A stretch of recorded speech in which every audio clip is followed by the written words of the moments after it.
பாவூர் சத்திரம் market காய்கறி விலை நிலவரம்.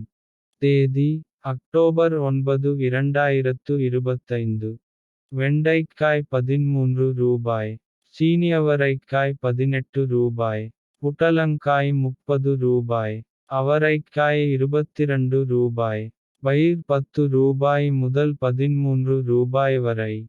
பாக்கட்காய் 20 ரூபாய் முதல் 27 ரூபாய் வரை. சுரைக்காய் 7 ரூபாய். பூசணிக்காய் 13 ரூபாய். தக்காளிக்காய் 9 ரூபாய். தக்காளிப்பழம் 12 ரூபாய். கருவேப்பிலை 12 ரூபாய். முருங்கைக்காய் 30 ரூபாய். மிளகாய் 25 ரூபாய் முதல் 45 ரூபாய் வரை. இது பாவூர் சத்திரம் மார்க்கெட்டின் இன்றைய விலை நிலவரம். இவை அனைத்தும் மொத்த வியாபார விலை. மேலும் இது போன்ற மார்க்கெட் விலை நிலவரங்களை தெரிந்து கொள்ள நம்ம TN ஃபார்மிங் சேனல் ஐ சப்ஸ்கிரைப் செய்து கொள்ளுங்கள். நன்றி வணக்கம்.